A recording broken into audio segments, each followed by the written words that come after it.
Então, começou aqui a gravação, a gente entra numa nova etapa do curso, onde continuamos usando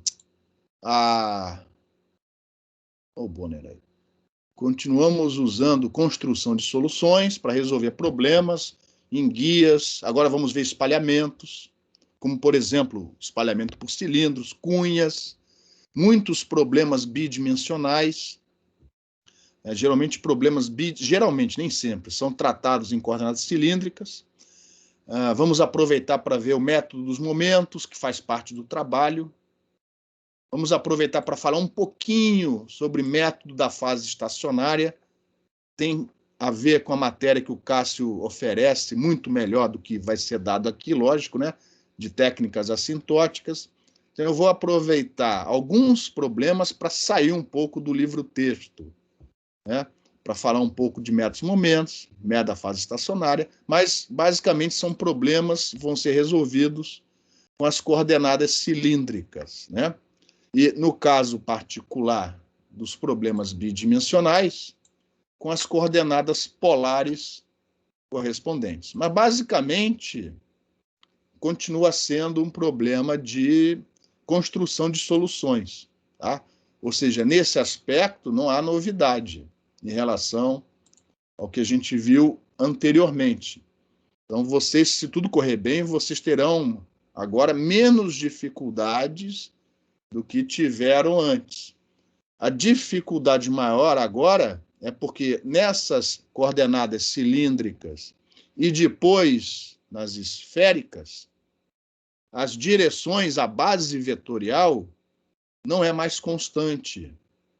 Ela varia com a posição, né? Os vetores unitários, eles não são mais constantes. E, consequentemente, isso afeta na hora de você manipular os gradientes divergentes e rotacionais.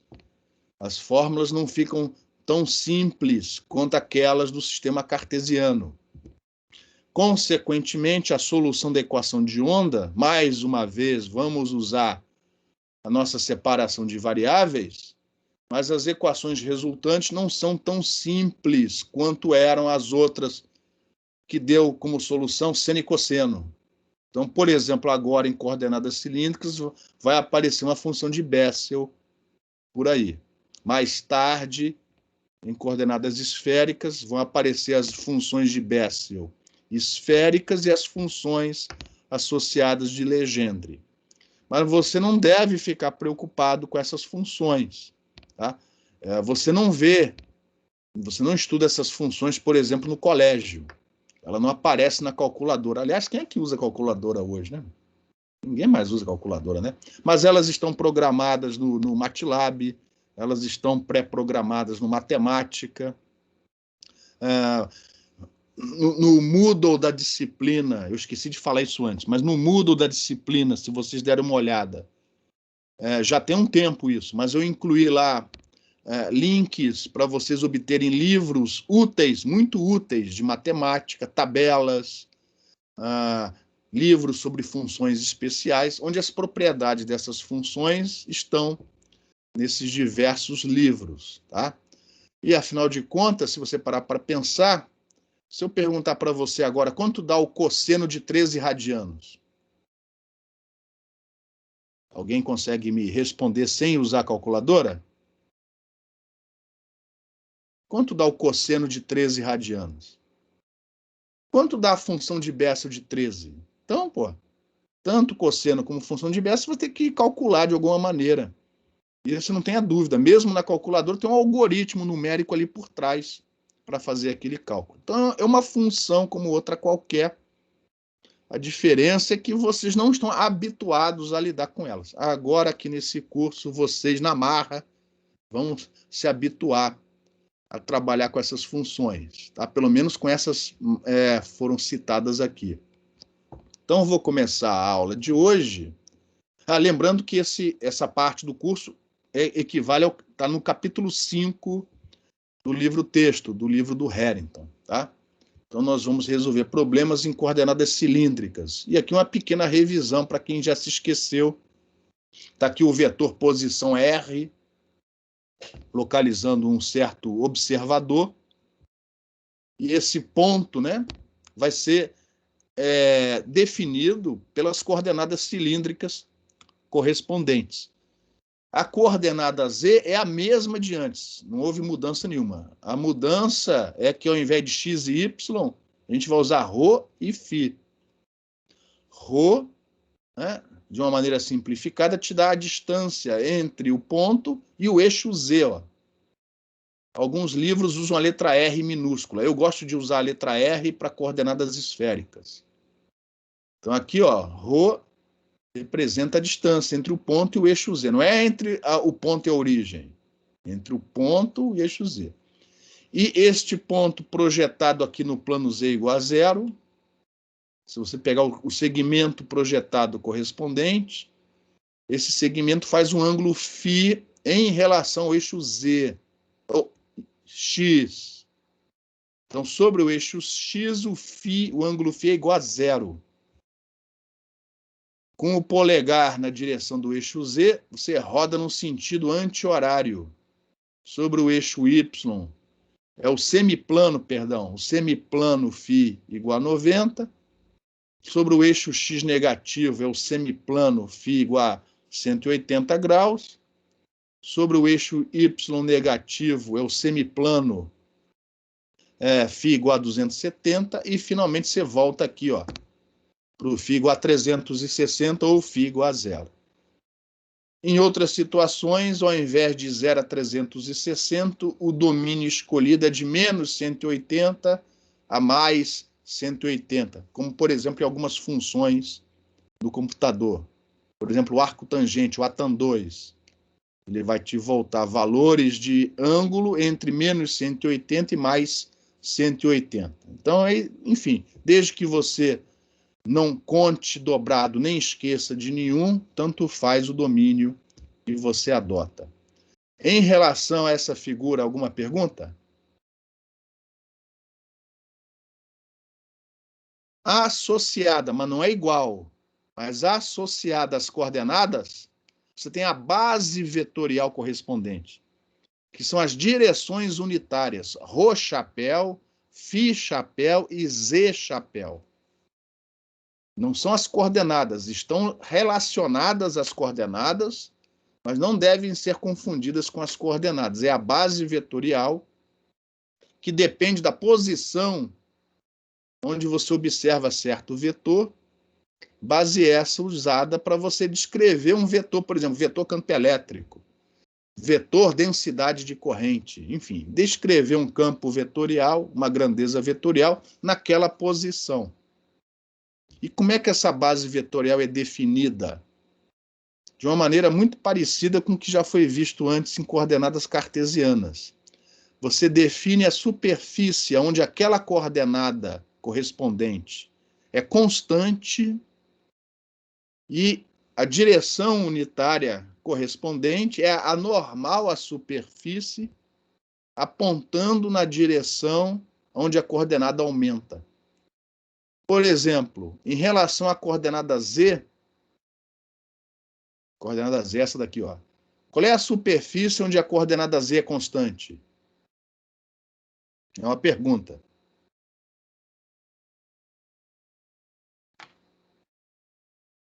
Bora, pessoal. Qual é a superfície onde a coordenada Z é constante? Que tipo de superfície é essa?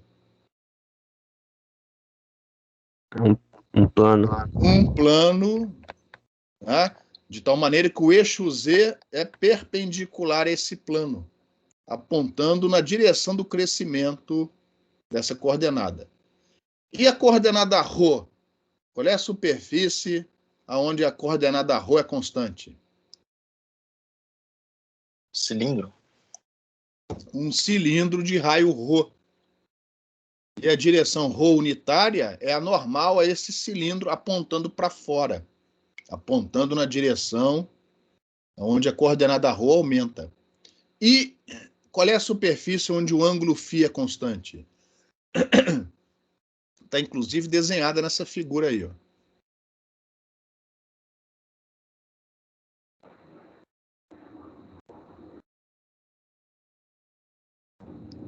Bora? Qual é a superfície onde a coordenada φ, o ângulo φ é constante? Imagina um livro com as suas folhas. Um semiplano. É um semiplano, exatamente. É um semiplano cuja borda está sobre o eixo Z. Consequentemente, a direção φ unitária é perpendicular a esse semiplano, apontando para o lado, né, para a direção onde a coordenada aumenta. Aliás, eu ia mostrar essa figura agora. Está aqui a figura. Então está lá a figura, ó, a tampinha lá em cima do cilindro é o parte, né, do plano Z constante, o cilindro onde ρ é constante e o semiplano onde φ é constante. Então estão lá as três direções unitárias, Z chapéu, ρ chapéu e φ chapéu. Observem que esses vetores são perpendiculares entre si. É uma base ortogonal. Só que ρ e φ não são constantes. As direções ρ e φ não são constantes. Se você mexer na posição do ponto, dependendo de como você mudou a posição, esses vetores ρ chapéu e φ chapéu, eles variam, eles não são constantes. Como eram o x chapéu e o y chapéu. Por isso que é mais fácil lidar na base, né, com vetores, com manipulações na base cartesiana, porque na base cartesiana todos os vetores unitários são constantes. Aqui só o vetor z chapéu é constante, os outros não são mais. E você vê isso com clareza dessas relações que você tem, por exemplo, no apêndice dos livros de cálculo, de eletromagnetismo, né? Vocês já sabem que as relações são x igual a ρ cosseno φ, y é igual a ρ seno φ e z é z, né? É o mesmo z do sistema cartesiano.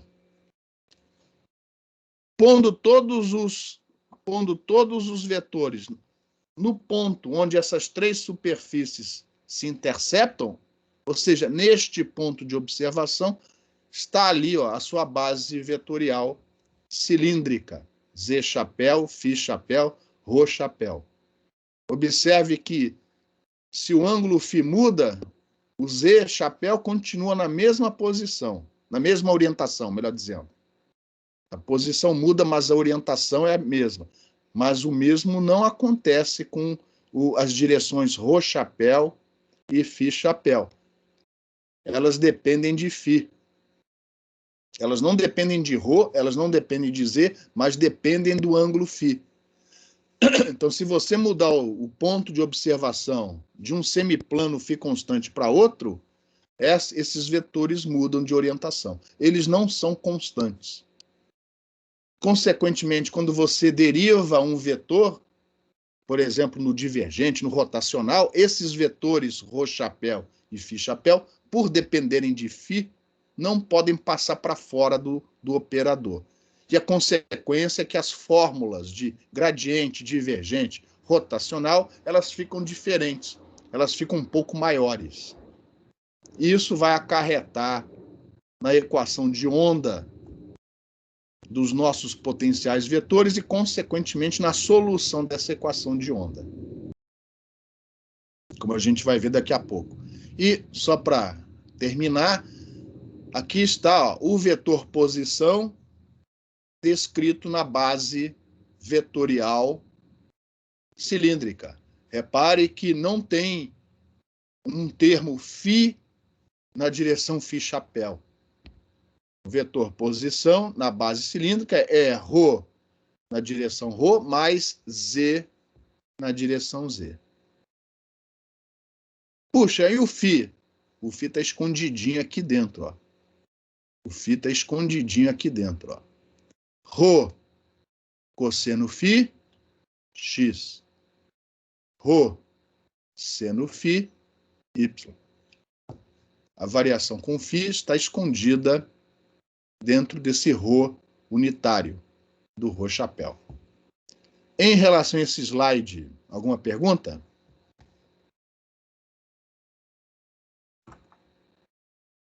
Então, vamos agora para a solução dos problemas em coordenadas cilíndricas. Então, a gente vai começar com a construção de soluções. Neste caso, nós não vamos ter soluções TE e TM em relação a φ, em relação a ângulo. Nós vamos ter, em 99% dos casos, soluções TE e TM em relação à direção Z. Mesmo em relação à direção ρ, essa construção só é possível em determinadas situações, mas não de uma maneira geral. Então, aqui, basicamente, vocês só vão ter duas tabelas, a TE-Z e a TM-Z. Por um lado, é bom, né? São só dois casos.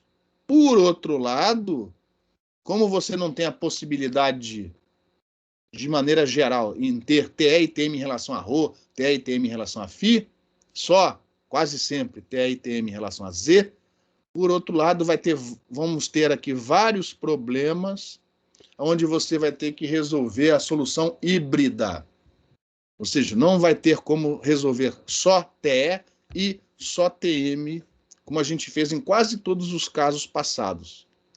Vai ter aqui várias situações, várias geometrias, onde você vai ter que resolver o TE junto com o TM simultaneamente. E lógico que isso aumenta bastante o tamanho das equações, né?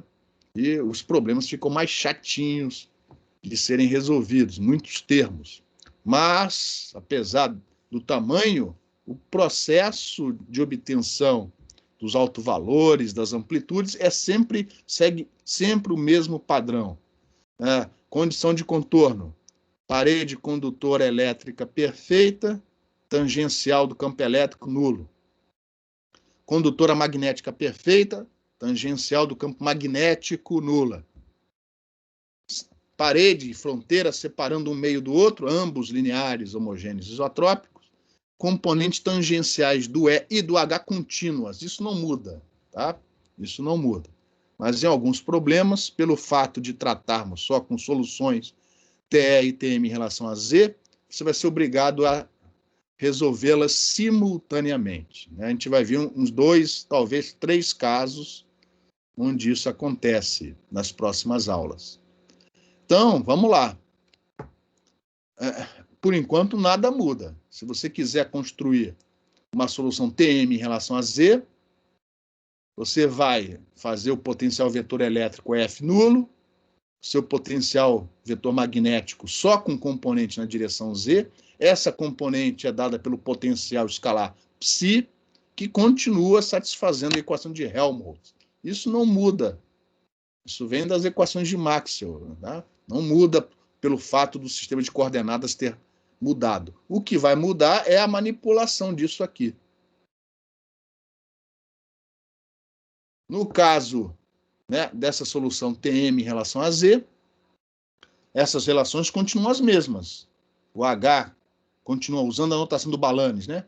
Continua sendo 1 sobre μ rotacional do A, e o fasor campo elétrico continua sendo dado por essa expressão. Isso não mudou, isso não mudou. O que vai mudar é na hora de você derivar, pelo fato, né, de você ter aquelas direções unitárias ρ-chapéu e φ-chapéu, dependendo do ângulo φ, as relações são um pouco diferentes, ó. Então, aqui estão para a solução TM em relação a Z, aqui estão as componentes vetoriais ρ, φ e Z do campo magnético, e ρ, ou seja, da direção unitária ρ-chapéu, F na direção φ-chapéu, e o EZ, como sempre, na direção Z-chapéu do seu campo elétrico. Repare que toda vez que aparece uma derivada parcial em relação a φ, aparece aqui um ρ multiplicando o dφ. Porque o infinitésimo de arco é ρ dφ. É por isso que ele aparece esse ρ aqui, ó. Não se esqueça dele, ó. Ele aparece aqui e aparece aqui, ó, onde tem derivada parcial em relação a φ. E essa é a tabela que você vai usar para achar os modos, as soluções TM em relação a Z. Eu recomendo depois da aula, né, que você, pelo menos uma vez na vida, chegue nessas expressões, né, com a ajuda dos apêndices dos livros, lá para obter essas componentes vetoriais do fasor campo magnético e do fasor campo elétrico. Só uma vez. E não precisa fazer para o TE, faz só para o TM, por exemplo. Em relação a esse slide, alguma pergunta?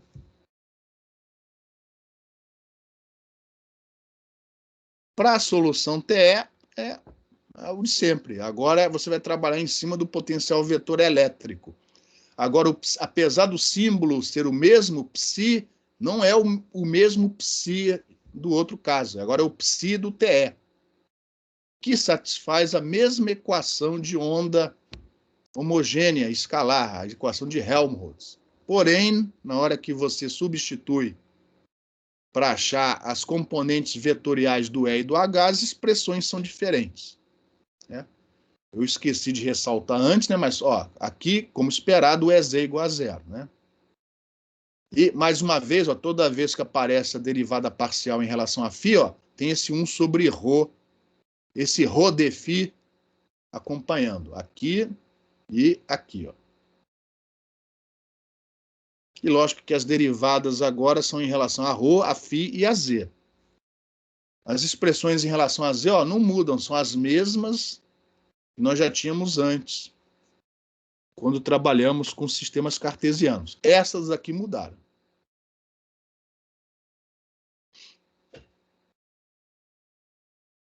Não havendo perguntas, vamos prosseguir. Agora, o objetivo é resolver a equação de onda, já que conseguimos, né, com essas soluções TE e TM, resolver, transformar o problema vetorial num problema escalar. Agora vamos partir para a solução desse problema escalar, mais precisamente para a solução de uma equação de onda homogênea como essa, sujeita, mais tarde, né, às condições de contorno ou condições de fronteira impostas pela geometria do problema.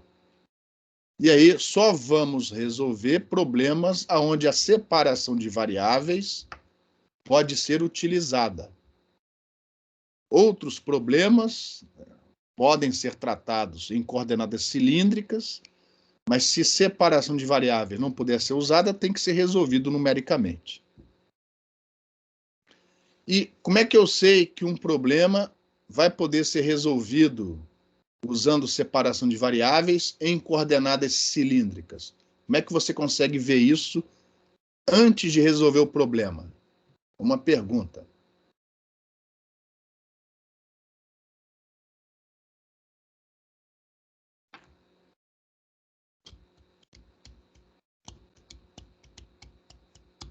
Como é que você consegue, antes de resolver um problema, saber se vai poder ou não usar separação de variáveis nessas coordenadas? Pela geometria do problema e as Com condições de certeza. contorno. Isso, exatamente. E mais do que isso, o que tem que acontecer com a geometria? Vou voltar atrás aqui para uma figura que ficou lá para trás. As fronteiras só podem depender de uma das variáveis. Só de ρ, só de z ou só de φ. É quase isso. Todas as fronteiras, contornos, têm que ser sobre superfícies onde uma das coordenadas é constante e só aquela coordenada. Então, só geometrias envolvendo planos onde o z é constante, ou cilindros, onde o ρ é constante, ou semiplanos, como cunhas, onde o φ é constante, é que podem ser resolvidos. Ou combinações dessas geometrias. Por exemplo, você pode ter uma cavidade cilíndrica fechada, um cilindro de raio constante, seção reta circular, óbvio, né? Óbvio não, né? Tem que ser dito. Onde em cima você fecha com uma tampinha, num certo plano Z constante, embaixo você fecha com outra tampinha, outro plano Z constante, e dentro você pode colocar um septo, ou até uma cunha. Duas superfícies correspondendo a semiplanos onde o φ é constante. É uma geometria que envolve todas as possibilidades.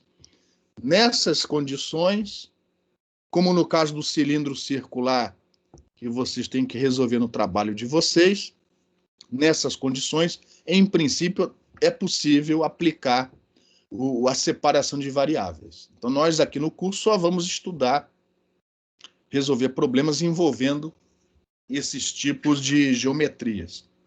Outras geometrias, bom, aí depende. Por exemplo, um cilindro com seção reta elíptica dá para resolver com separação de variáveis, só que aí você não pode usar o sistema de coordenadas cilíndricas. Além dos sistemas cartesianos, cilíndricos e esféricos, existem outros, que eu não me lembro agora se são outros 5, 5 não são não, porque é ímpar, se são mais 6 ou 4, de cabeça não sei, mas tem outros sistemas, é finito. No total, não me lembro nunca de cabeça, são 7, 9 ou 11, mas tem um número ímpar de sistemas ortogonais, né? Além, onde o retangular, o cilíndrico e o esférico estão junto com eles, mas não são os únicos. Tá? Só que os mais conhecidos, os mais utilizados são o retangular, o cilíndrico, o esférico, mas existem outros, tá? Que geralmente não são discutidos em qualquer livro de matemática. Então, só geometrias com essas características é que vão ser tratadas aqui nesse capítulo 5 do Harrington. Então, assumindo que isso aconteça, nós vamos dizer que o nosso potencial escalar, seja ele TE, seja ele TM, pode ser representado desta maneira. Eu estou seguindo aqui a notação do Harrington. Então, para a função que varia apenas com ρ, vamos usar essa letra R maiúscula. Para a função que só varia com o ângulo φ, vamos usar essa função P maiúscula. E o Z maiúsculo, como sempre, para a função que varia com Z. E aí vamos substituir isso na equação de onda homogênea e ver a bagunça que vai acontecer. Então está lá a nossa equação de onda. Só que agora o laplaciano, lembrando que o laplaciano é o gradiente do divergente. Pelo fato do ρ-chapéu e do φ-chapéu não serem mais constantes, não é aquela molezinha. Antes era assim, derivada segunda em relação a x, mais derivada segunda em relação a y, agora não. Ó. Agora dessa confusão aqui, tanto nas derivadas em relação a ρ, como na derivada em relação a φ, que apareceu esse 1 sobre ρ ao quadrado aqui. Ó. A parte de z não mudou, inclusive a solução vai continuar a mesma, vocês já sabem qual é a solução. Mas aqui vai haver mudanças. Em relação a essa equação, alguma pergunta? E aí vamos fazer a substituição, assumindo a possibilidade de resolver o problema usando separação de variáveis. E, reparem, as funções P e Z não variam com ρ, então passei para fora. Ficou só a função R aqui dentro. As funções R e Z não variam com φ, eu passei para fora. Só ficou a função P aqui dentro. E as funções R e P não variam com o Z, ficou só a função Z aqui dentro. E aqui, psi é R vezes P vezes Z, continua sendo igual a zero. Como a gente não busca solução trivial, a gente vai dividir os dois lados da igualdade por RPZ, ou seja, por psi. E aí você vai reescrever a equação de onda desse jeito. Onde eu passei esse K ao quadrado para o outro lado com o sinal trocado. E aí, quando você olha para esses três termos, o que você enxerga? Né? Além dos três termos. Né? Por exemplo, este termo daqui, pronto, primeiro, este termo depende de Z? Não. O segundo depende de Z? Também não. Só este termo depende de Z. Então, repare, estes dois termos não dependem de Z. Este termo só depende de Z. Então, falando de outra maneira, estes termos só dependem de Rho e de Φ. Enquanto que este termo só depende de Z. E, lógico, sempre assumindo que o problema pode ser resolvido usando a tal da separação de variáveis. Para qualquer ponto dentro do volume, dentro da geometria que está sendo resolvida, para qualquer ponto com coordenadas Rho, Φ, Z, essa soma tem que dar constante.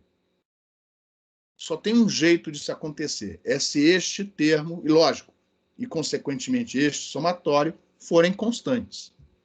E aí, mais uma vez, vamos chamar este termo daqui, ó, vamos igualar este termo a menos K índice Z ao quadrado, como já foi feito antes.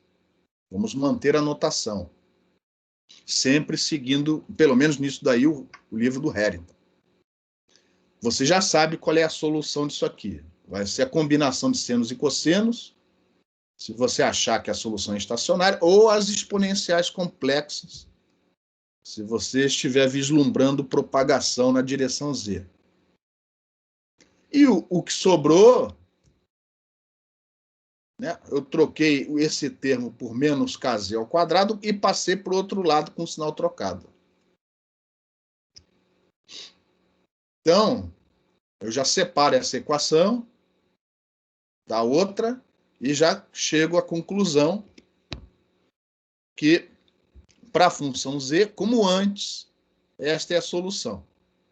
Uma combinação de seno e cosseno, ou, se você preferir, uma combinação linear dessas exponenciais complexas, onde o sinal da exponencial depende de propagação na direção z positiva, primeiro termo, esse outro com sinal de mais no argumento, propagação na direção z negativa.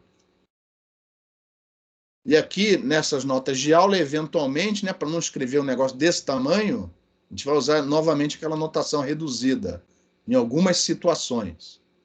Então, quando você enxergar isso daqui, enxergue isso daqui, ó. Isso aqui vai representar, na minha notação reduzida, uma combinação linear entre seno e cosseno. Ou isso daqui, ó. Ou seja, a propagação pode ser num sentido ou no outro, numa direção ou na outra. Em relação à função z, alguma pergunta? Até aí, deu tudo igual. A diferença começa agora, tá?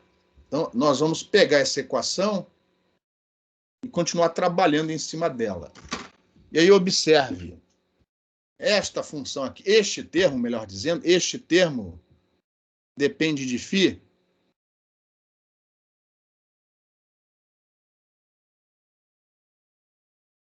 Uma pergunta. Não, depende não. Não. E este daqui depende de Rho? Depende. Depende. Pô, esse Rho ao quadrado está atrapalhando. Então a pergunta é, então vamos multiplicar os dois lados dessa igualdade por Rho ao quadrado. Então a gente pega esta equação, multiplica por Rho ao quadrado dos dois lados e reescrevemos essa equação desta maneira. E aí observa, este termo só depende de φ, enquanto que estes dois aqui somados, ó, só dependem de Rho. E esta soma tem que dar uma constante, zero é constante. E, consequentemente, chegamos no mesmo tipo de conclusão. Este cara daqui tem que ser constante.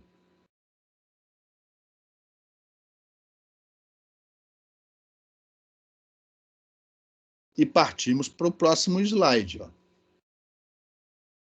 Como é um ângulo, a gente não vai usar aqui a constante K índice φ. Para ângulos, a gente não define o alto valor dessa maneira. Como a gente fez com o KX, o KY e o KZ. Tá?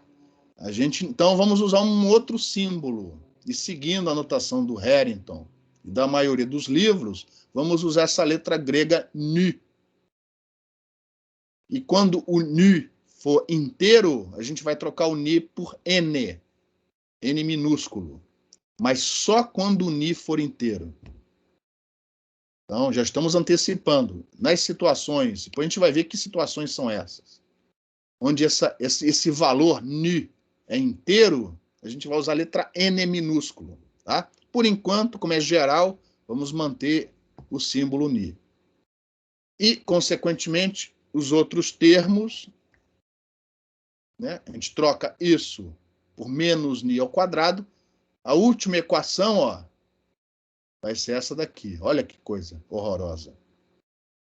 Bom, antes de irmos para a variação em R, essa equação também é parecida com a anterior, ou seja, vai dar também, ainda bem, combinações lineares de seno e cosseno ou exponencial complexa, você que vai escolher. A diferença é que não vamos usar K índice Y, vai ser o ni, ou N se o ni for inteiro. Sempre inteiro, né? Porque o ni pode ser inteiro eventualmente, numa coincidência. Mas nos casos onde ele é sempre inteiro, a gente não vai usar essa letra. A gente vai usar a letra N.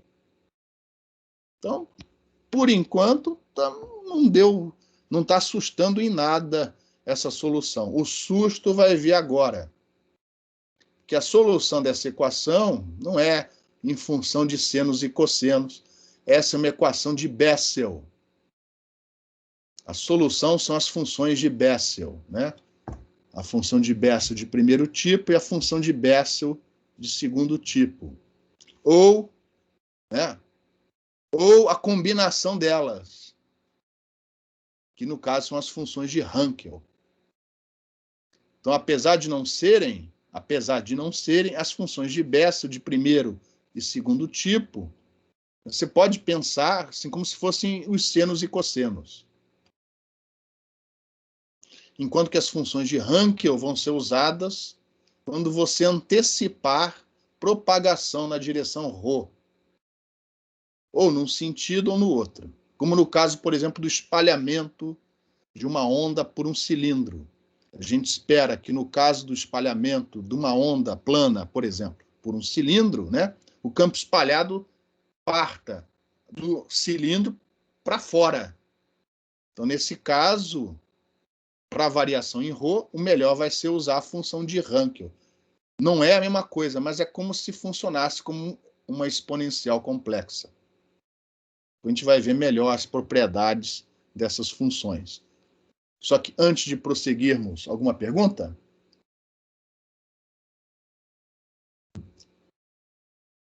Então, a última etapa é o que sobrou. O que sobrou... perdão, desculpa.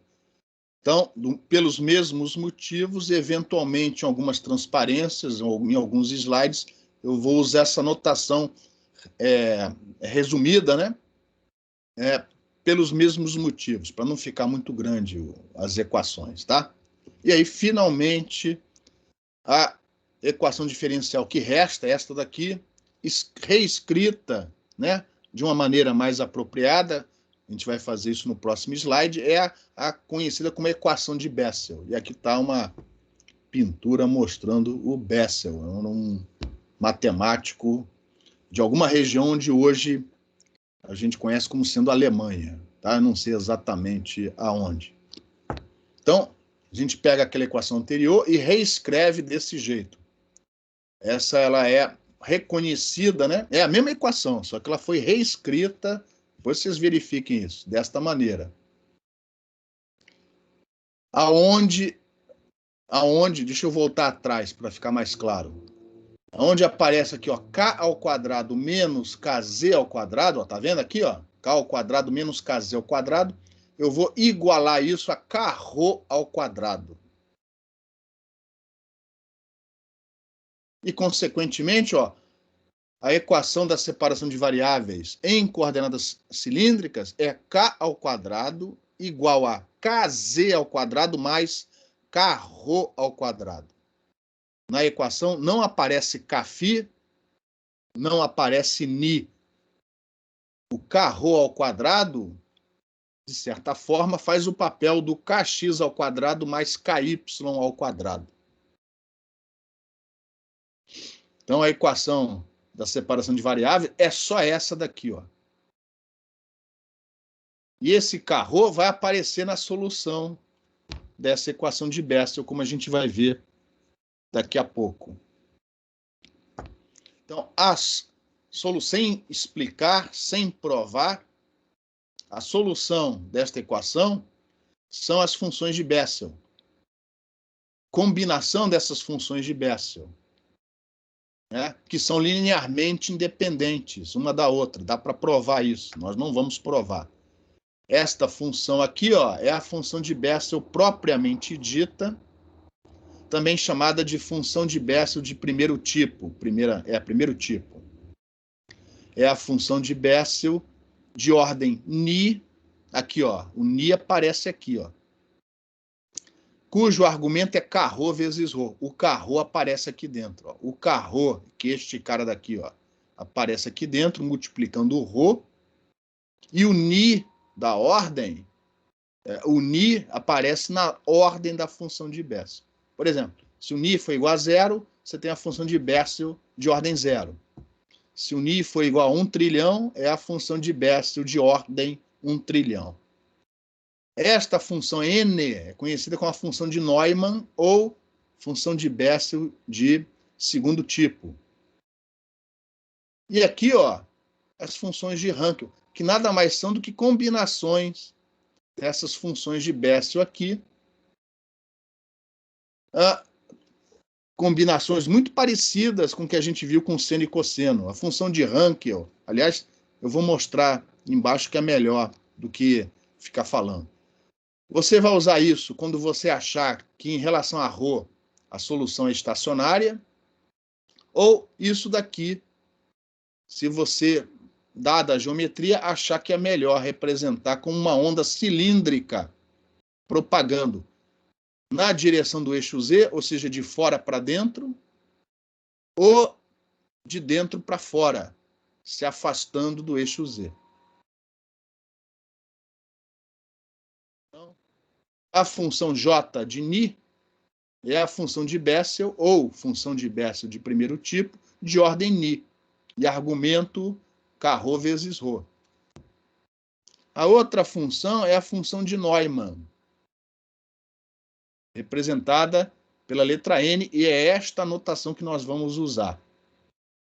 Essa é a notação dos físicos, essa é a notação dos engenheiros. Não sei o histórico, não sei a história por trás, mas os matemáticos representam essa função pela letra Y maiúscula. É a mesma função, não tem nenhuma constante, é a mesma função, tá? Os matemáticos chamam essa função de Bessel de segundo tipo. É a mesma função de Neumann. Os físicos e engenheiros usam a letra N, é o que nós vamos usar aqui no curso. Porém, nos livros de matemática que eu passei para vocês, vai aparecer Y. É a mesma coisa, tá? Ou então, você pode combinar, ó, estas funções, ó, muito parecido com o que foi feito com seno e cosseno. Desta maneira. Com o sinal de mais, é a função de Hankel de primeira espécie. Aí você vai pôr um 1 aqui em cima. Com o sinal de menos, é a função de Hankel de segunda espécie. Você vai pôr um 2, como está aqui, ó. 1 e o 2 entre parênteses. Desse jeito aqui, ó. Com o sinal de mais, quando o argumento tende para o infinito, quando o ρ é muito grande, quando você se afasta do eixo Z, isso tem um comportamento parecido com o de uma exponencial, porém, com o sinal de mais indicando propagação de fora para dentro, na direção do eixo Z. Com o sinal de menos, isso daqui se comporta, quando o argumento é muito grande, né, como uma onda cilíndrica se afastando do eixo Z. Então, por exemplo, no problema de vocês vão ver que o somatório lá dos modos que representa o campo espalhado ele vai vir em função da função de Hankel de segunda espécie, porque é um espalhamento, é de dentro para fora. Por isso vai aparecer isto daqui, ao invés disto ou disto. O pessoal da matemática também chama essa função de Hankel, né, de função de Bessel de terceiro tipo. Em relação a essa transparência, esse slide, alguma pergunta?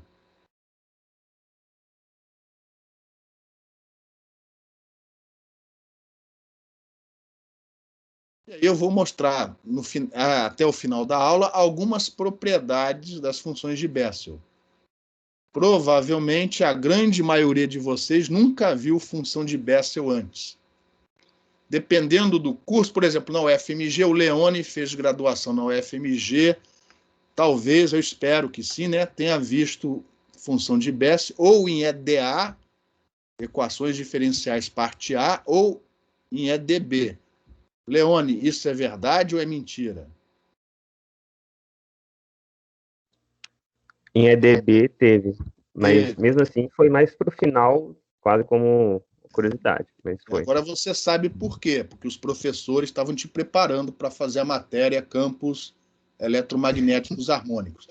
Teve outra matéria onde talvez a maioria de vocês, espero, tenha visto função de Bessel, mesmo assim, um relance.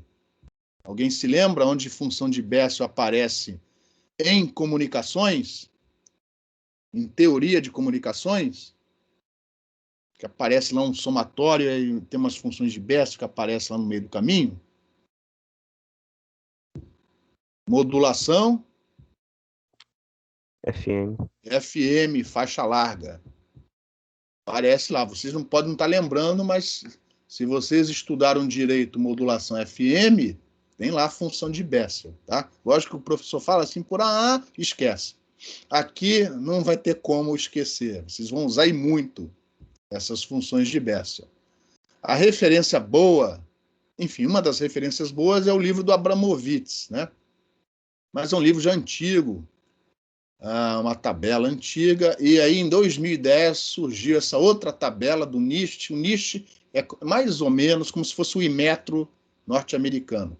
Então eles, pessoas, matemáticos, se juntaram e fizeram essa nova tabela, cuja pretensão é substituir o Abramovitz, é melhorar, né, aquilo que já estava ótimo, enfim. E aí, mas como esse livro está em formato eletrônico, foi mais fácil copiar, ao invés de copiar de algo escaneado, né, copiar essas coisas que eu vou mostrar agora desse livro. Então, essas equações que eu vou mostrar, os gráficos, foram tirados desse livro. É um dos que eu ponho lá no Moodle, link para obtenção desse livro. Perdão. Então, começo aqui, ó, com a função de Bessel, a equação de Bessel, perdão, olha lá o Ni, tá vendo? Ó? O Ni vai dar a ordem da função de Bessel, e aqui, ao invés de ter K ρ vezes ρ, Z. Então, aqui nessas equações, o argumento das funções de Bessel não vão estar K ρ vezes ρ, vai estar Z. Então, o Z aqui faz o trabalho do K ρ vezes ρ. Tá? As soluções são as funções de Bessel. Aqui a função de Bessel de primeiro tipo. Aqui, ó, a função de Neumann, que os matemáticos chamam de função de Bessel de segundo tipo. E ao invés da letra N, a letra Y. Então, onde aparecer Y aqui, na verdade, é a função de Neumann. É a mesma função. Tá? E aqui as funções de Hankel. Primeira espécie e segunda espécie. Então, essas relações que vocês veem aqui. Outra coisa. Nestas fórmulas, isso é praticamente em todos os livros de matemática. Se ao invés da ordem Ni aparecer a letra N, é porque aquela propriedade só vale se a ordem for inteira. Então, aqui, ó, só vale isto se a ordem for inteira. O que é a ordem inteira? 0, 1, 2, 3, etc. Tá? Então, se tiver a letra N, é porque não vale para Ni real. Só vale para Ni inteiro. Ordem inteira. Então, repare, a função de Bessel de ordem menos n nada mais é do que a função de Bessel de ordem n. Elas são linearmente dependentes. Tá? A menos uma troca de sinal, que vai ocorrer se o n for ímpar. Se o n for par, é a mesma função. Vale para todas as funções de Bessel, ó. Porém, só com aquelas de ordem inteira. Deste lado, ó, repare que aqui, ao invés de n, aparece ni. Então, isto daqui vale para todos os valores reais de ni. Aqui está a definição da função de Rank, eu já tinha antecipado antes. E lembrando que nos livros de física e matemática, o raiz de menos 1 é representado pela letra I e não pela letra J, como fazem os engenheiros, como a gente faz aqui nas notas de aula, como está no livro do Harrington, no livro do Balanes. Tá? Então aqui, ó, com o sinal de mais é a função de Hankel, de ordem ni, né? De primeira espécie, e com o sinal de menos de segunda espécie. E, obviamente, ó, se você fizer a operação inversa, você tem as funções de Bessel e de Neumann em função das funções de Hankel. Perdão. Nós não vamos provar nenhuma dessas propriedades. Geralmente, essas propriedades são provadas substituindo de volta na equação diferencial correspondente. A gente não vai fazer isso aqui.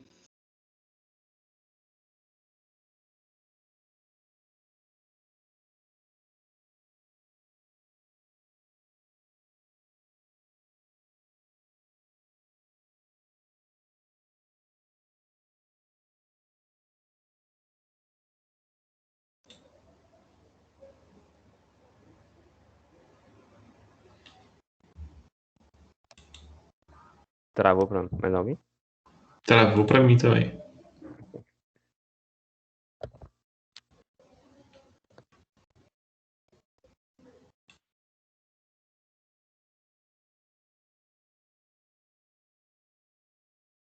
Travou para mim também.